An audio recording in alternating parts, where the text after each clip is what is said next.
Hey everybody, this is Mike with the One Stop Co-op Shop, and today I'm reviewing Origin Story, a new trick-taking game from Stonemaier, and it's claiming that I was sent a review copy of this one. Origin Story is a competitive trick-taking game for 2 to 5 players with a solo mode. Now, how it works is you do regular trick-taking stuff, playing through 8 tricks with an 8-card hand, trying to get as many tricks as possible to earn more victory points, unless you want to turn into a villain and get victory points for earning no tricks. But how the game switches things up is that you are a superhero going through your origin story, and you will get choices of story cards that give you special powers to break the basic trick-taking gameplay. So let's discuss 5 key things to know about Origin Story. So my number 5 point, the least important to know of the 5, but still important or I wouldn't mention it, are some of the extra elements in the game. Your starting hero mat, the event cards, and the superhero cards you use in round 5. And these are generally a pro for my taste because they give you some variety game to game. The different hero mats give you a starting ability that you always have access to. The events change up round 3, the middle of the game, in often dramatic fashion. And the superhero cards, of which you draw 2 at the beginning of the game and then pick 1 to use at the end of the game, give you something to work towards as you do the rest of your build,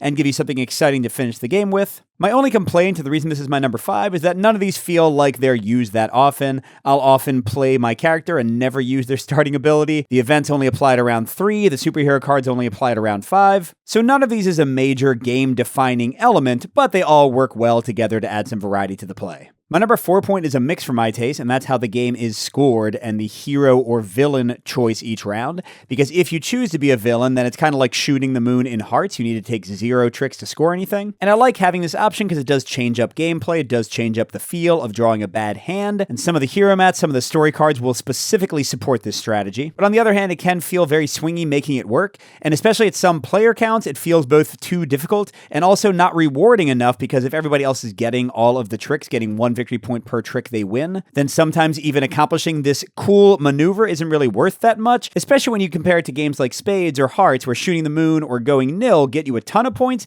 It just feels a little lackluster as an option here. My number 3 point focuses on the solo mode by the Automa Factory, and this is generally a pro. So the basic idea is that you are playing against 2 bots whose hands are face up, but they get some bonuses based on these cards they flip at the beginning of each round. And then they have very simple rules and priorities for how they play out their cards, but whenever they follow suit, they draw 2 cards, which can potentially replace cards in their hand. So things aren't 100% predictable. It keeps the game exciting. My only big caveat with the solo mode is that it can be super swingy, even more so than regular play, because sometimes their random play options can be super dumb, while other times those random draws they can add to their hand will give them the exact stuff that they need to beat you. But still, it's a very enjoyable option and pretty impressive that the Automa Factory managed to make a solo competitive trick taker work this well. Speaking of the trick taking, that's my number 2, and it's actually a mix for my taste, not because there's anything wrong with it. It's very basic. You have to follow suit. There's a trump suit, the hearts, that you can use. The only reason this isn't a pro for me is that you only have 8-card hands. And don't get me wrong, the game is played over 5 rounds, and having only 8 tricks to resolve each round makes things move at a nice clip. But just personal preference, I prefer trick takers where you have 10 or 12 or even 13 cards per hand, because then having short suits and long suits and being able to trump on empty suits feels a bit more impactful, whereas with only 8 tricks, things can tend to finish more quickly than I'd like. My number 1 point is one final mix, and that's focused on the story cards in the game. And this is the most unique element in the game. You draw 3 of these each round and pick 1, and they give you special powers to change how the trick taking works. And there are just a ton of them, so lots and lots of variety to explore game to game. But they also can feel horribly misbalanced, especially at certain player counts, where it can easily feel like you get powers that don't help you at all, or powers that give you free victory points while other people are lagging behind you. So just be aware that if you're not a fan of chaos, these powers might frustrate you at times. So overall, if you want to play a trick taker with a really smooth playing solo mode that has tons of combo possibilities and lots of variety play to play, Origin Story might be for you. But on the other hand, if chaos and imbalanced powers and sometimes feeling like you're out of the game pretty early sound frustrating,